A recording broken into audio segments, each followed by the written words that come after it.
എല്ലാ സാധനം എടുത്താത്ത് വെക്ക്. നിന്നോടല്ലടാ പറഞ്ഞ് എടുത്തു വെക്കാൻ. അതിച്ചയ ഇവിടെ മൊത്തം അലങ്കോലേക്ക് എടുക്കുക. 2 ദിവസം പിടിക്കും ഒന്ന് വൃത്തിയാക്കി എടുക്കാൻ. ഇനി ഞങ്ങൾ തന്നെ ആണോ? ഇവിടെ താമസം ബുദ്ധിമുട്ടായിരിക്കും. മാനേജറോട് പറഞ്ഞ് റിസോർട്ടിൽ റൂം ബുക്ക് ചെയ്തിട്ടുണ്ട്. അപ്പോൾ ഇവിടെ കയറാൻ പറ്റിയല്ല. വിട്ടെ, ഈ വീട് ഞങ്ങളുടെ അപ്പാപ്പനായിട്ട് ഉണ്ടാക്കിയിട്ടതാ. അതിനിപ്പോഴും എനിക്ക് അവകാശമുള്ളതാ. എന്നിട്ട് ഒരു കവക്കൂട് ബുക്ക് ചെയ്തിട്ട് അങ്ങോട്ട് ഒന്ന് കയറിക്കോളാം. മാറിയതടി. നീ എത്ര നാൾ ഇവിടെ കിടന്ന് മെനക്കൊന്ന് നോക്കാൻ തന്നെ അടിയാൻ വന്നേ. ചേട്ടത്തി വാ. അവള് കയറാൻ പറ്റിയായിരുന്നു. ഞാൻ നോക്കട്ടെ കയറാൻ പറ്റുമെന്ന്. മോളിങ് പോരെ.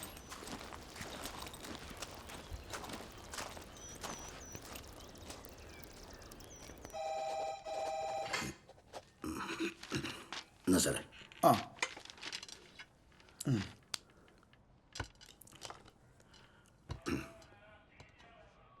അതിപ്പോ വീട് വൃത്തിയാക്കിക്കൊണ്ടായിരിക്കുമല്ലോ. ഒന്നുമല്ല സാറേ, ആ വീട്ടിലുള്ള എല്ലാ തെളിവുകളും നശിപ്പിക്കുക. ഞങ്ങളവിടെ ഉണ്ടെങ്കിൽ അത് പറ്റിയല്ലോ. നിങ്ങളവിടെ കയറ്റാൻ സമ്മതിക്കാത്തതുകൊണ്ട് ഇതൊരു കൊലപാതകമാണെന്ന് നിങ്ങൾക്ക് തോന്നുന്നുണ്ടോ? അത് ശരിക്കും അത് മാത്രമല്ല സാറേ കാര്യം. ചേട്ടായുടെ വിൽപ്പത്രം പെട്ടെന്ന് ഉണ്ടാക്കിയതാ. അത് പ്രകാരം മുഴുവൻ സ്വത്തുക്കളും അവളുടെ പേർക്കാന്ന് വിചാരിക്കണം. സ്വന്തം കൊച്ചിന് പോലും ഒന്നും വെച്ചിട്ടില്ലെന്നേ. പിന്നെ ചേട്ടായി മരിക്കുന്ന ദിവസം ഈ രജി എന്ന് പറഞ്ഞ പണിക്കാരി അവിടെ പോയി. വണ്ടിയൊക്കെ ഉള്ളതല്ലേ, ആശുപത്രി കൊണ്ടുപോയോ? ഞങ്ങളൊക്കെ വരുന്നതിന് മുമ്പ് അടക്കം നടത്തിയില്ലേ? ഞങ്ങൾക്ക് നല്ല സംശയമുണ്ട് സാറേ. ഇത് അന്വേഷണം നടത്തണം. അന്വേഷണമൊക്കെ നമുക്ക് നടത്താം. കല്ലറ അവിടുന്ന് പോസ്റ്റ്മോർട്ടം ചെയ്യേണ്ടി വരും. എല്ലാവർക്കും ഒരു തലവേദന ആവേ. എന്ത് വേണ്ടി നടത്തിക്കോ സാറേ, അവളെ കൊടുക്കണം. സ്വത്തം പണമൊന്നുമില്ല സാറേ. എൻ്റെ ചേട്ടാ എന്ന് പറഞ്ഞാൽ ആ ശരി ശരി കാഞ്ചല്ലേ. ബാക്കി എന്താ വെച്ചാലേ ഞാൻ നോക്കിക്കോളാം. വലിയ ഉപകാരം സാറേ. ആയിക്കോട്ടെ.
എന്നാ നിന്നെ കണ്ടിട്ട് എത്ര നാളായി?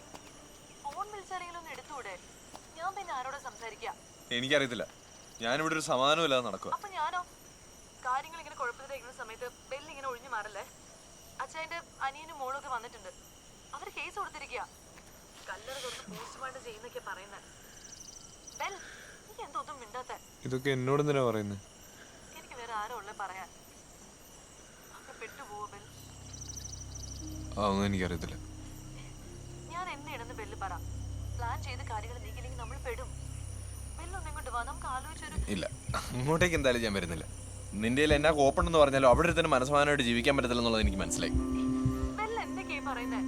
നമ്മൾ രണ്ടുപേരും കൂടി ഇതൊക്കെ പ്ലാൻ ചെയ്ത് എന്നിട്ട് ഇപ്പൊ ഒരുമാതിരി വേഷം ഇതൊക്കെ എന്തിനാ ഫോണിൽ കൂടെ പറയുന്നത്? കോപ്പം പറയാൻ കിട്ടണ്ട നിന്നെ. എനിക്ക് കുറച്ച് സമാധാനം തരൂ ദേവി. ഇത് ഫോൺ വിളിച്ചിട്ട് പോലും നീ എടുക്കുന്നുണ്ടോ?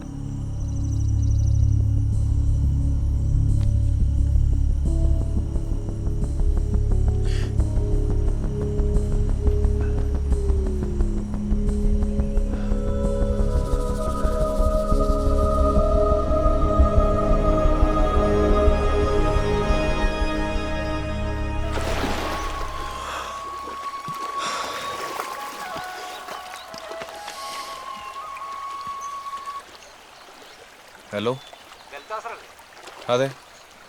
സ്റ്റേഷനിൽ നിങ്ങളുടെ മൊഴി എടുക്കേണ്ട ഒരു ആവശ്യം ഉണ്ടായിരുന്നു. ഇപ്പൊ ഒന്ന് വരാമോ? എങ്ങോട്ടാ സാർ? സ്റ്റേഷനിലേക്കാണോ? അല്ല, ബംഗ്ലാവിലേക്ക് വാ. ആ ശരി, വരാം.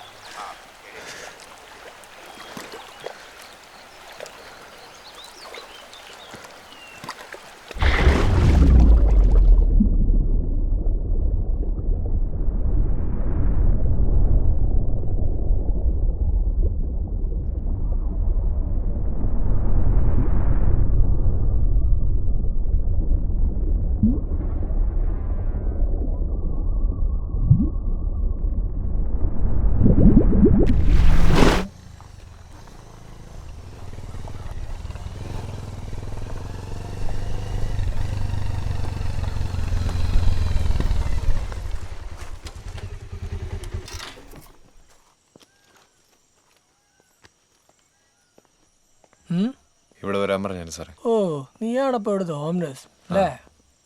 ബൽത്താൽ സാർ, അതെ. നീ ഒരു കാര്യം ചെയ്, അകത്തേക്കല്ലോ, സാർ അവിടെ ഉണ്ട്.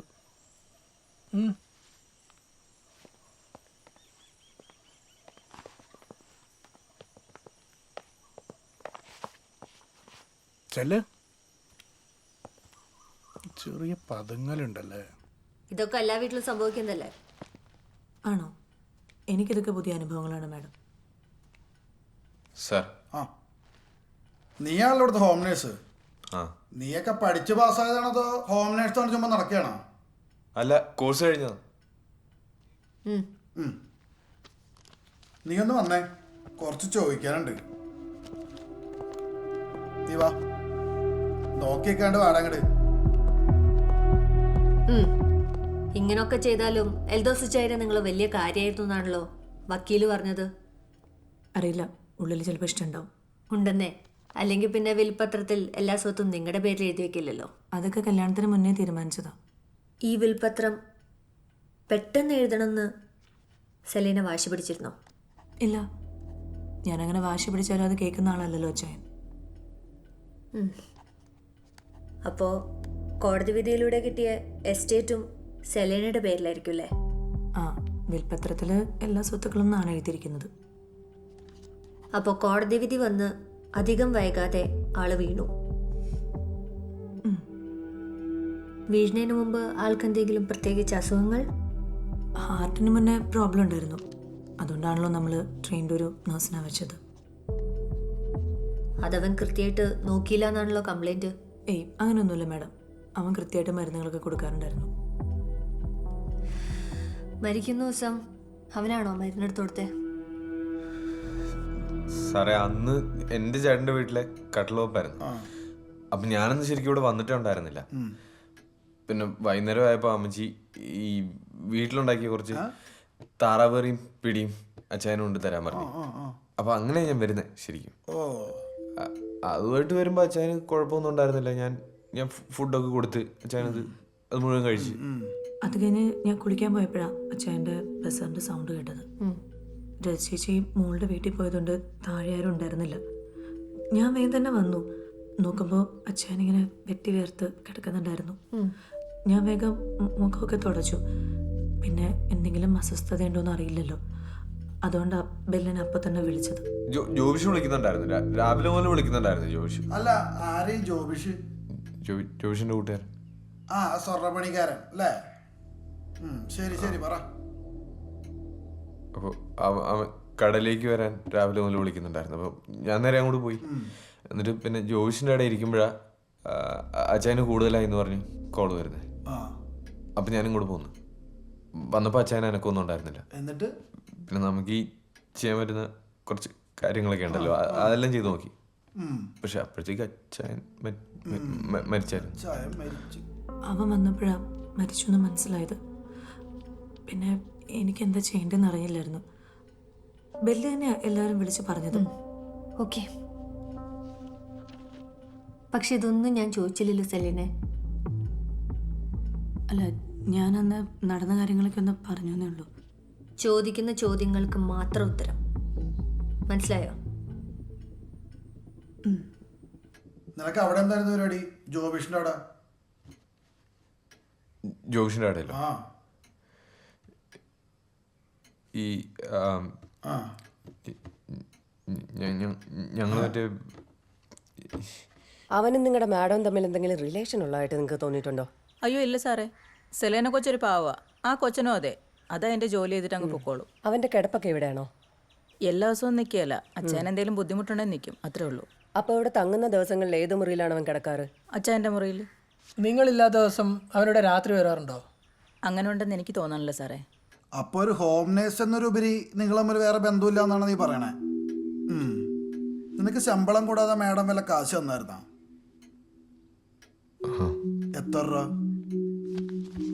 ഒരു 5 ലക്ഷം രൂപ തന്നായിരുന്നു. 5 ലക്ഷം രൂപ? 5 ലക്ഷം രൂപ കൊടുക്കാൻ മാത്രം അവൻ എന്ത് ജോലിയാ ചെയ്തേ? അത് ഞാൻ ശമ്പളത്തിൻ്റെ അഡ്വാൻസ് കൊടുത്തതാ. ഇസ്രായേലിൽ പോകുന്നതിന് മുമ്പ് അവൻ തിരിച്ചു തരാമെന്ന് പറഞ്ഞിരുന്നു. ഇതൊക്കെ അച്ചായൻ അറിഞ്ഞിട്ടാണോ? തമ്പിയും പ്രശ്നമാകുമ്പോൾ എന്തെങ്കിലും അച്ഛൻ അറിയുമല്ലോ. അപ്പോൾ ബന്ധുക്കളോ? ഇവിടെ നടക്കുന്ന എല്ലാ കാര്യങ്ങളും അവരറിയിക്കേണ്ട ആവശ്യമില്ലല്ലോ. അതെന്താ? എന്താന്ന് വെച്ചാൽ അച്ചായന് ഈ ബന്ധുക്കളൊന്നും അത്ര ഇഷ്ടമല്ല. ഇപ്പോൾ ഈ പരാതി വന്ന ജോണി ചായനാണ് അച്ചായൻ്റെ ഏറ്റവും വലിയ ശത്രു. പക്ഷെ മരിച്ചത് അറിയിക്കണ്ടേ? ഞാൻ എപ്പോൾ ജോണി ചായനെ ഫോൺ വിളിച്ചാലും എന്നെ തെറി പറയുക ചെയ്യുക.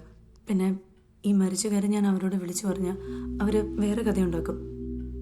ഇപ്പോൾ തന്നെ കണ്ടില്ലേ മാഡം ഇവിടെ വന്ന് ഓരോന്നൊക്കെ ചോദിക്കാം. ഇതൊരു മതിയായ കാരണമല്ലല്ലോ അവരെ വിളിക്കാതിരിക്കാൻ.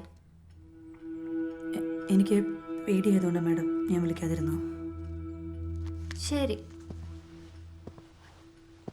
അന്ന് സംഭവിച്ചതേ ഒന്നുകൂടെ ഒന്ന് പറഞ്ഞേ. ഇത് മരിച്ച ദിവസത്തെ അത് ഞാൻ പറഞ്ഞതല്ലായിരുന്നു മാഡം. എന്നോട് പറ. അന്ന് ഞാൻ കുളിച്ചുകൊണ്ടിരുന്നപ്പോഴാണ് അച്ചായൻ്റെ റൂമിൽ നിന്ന് ബസറിൻ്റെ സൗണ്ട് കേട്ടത്. അന്നേരം തന്നെ ഞാൻ താഴേക്ക് അന്നേരം തന്നെ എന്ന് പറഞ്ഞാൽ ഒരു 5-10 മിനിറ്റ്. ഡ്രസ്സ് മാറാനുള്ളൊരു സമയം എന്തായാലും എടുക്കുമല്ലോ. എന്നിട്ട് അപ്പോൾ ഞാൻ താഴേക്ക് വന്നപ്പോൾ അച്ചായനിങ്ങനെ ആകെ വേർത്ത് ഇങ്ങനെ ഒക്കെ വേർത്ത്. അപ്പം മരിച്ചിരുന്നോ? അല്ല, എനിക്ക് അപ്പം മനസ്സിലായിട്ടുണ്ടായിരുന്നില്ല. ബില്ല് വന്നപ്പോഴാണ്. അപ്പൊ തൊട്ട് നോക്കിയില്ലേ? ഇല്ല. അപ്പൊ നേരത്തെ പറഞ്ഞു മുഖം തുടച്ചു കൊടുത്തു, മറന്നോ? മുഖം തുടച്ചു കൊടുത്തിരുന്നു, പക്ഷെ മരിച്ചു എന്ന് എനിക്കിപ്പം മനസ്സിലായിട്ടുണ്ടായിരുന്നു. ഈ മുഖം തുടച്ചു കൊടുത്തപ്പോ ആളുടെ വായിന്ന് നൊരയും പദം വന്നിരുന്നോ? ഇല്ല. മുഖം തുടച്ചു കൊടുത്തതിന് ശേഷോ? ഇല്ല. അപ്പോ ബൽത്താസർ എന്നാണോ പറയുന്നതായിരിക്കും അല്ലേ? അവനിതൊന്നുമല്ല പറഞ്ഞ്.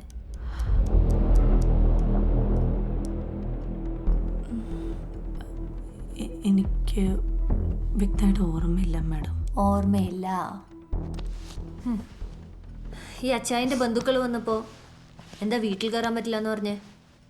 അതിപ്പം വീട് വൃത്തിയായിക്കൊണ്ടിരിക്കുകയായിരുന്നു. അപ്പം ഇവിടെ അലങ്കോലായി കിടക്കുന്നിടത്ത് താമസിക്കണ്ടെന്ന് വിചാരിച്ച റിസോർട്ടിൽ റൂം ബുക്ക് ചെയ്തു.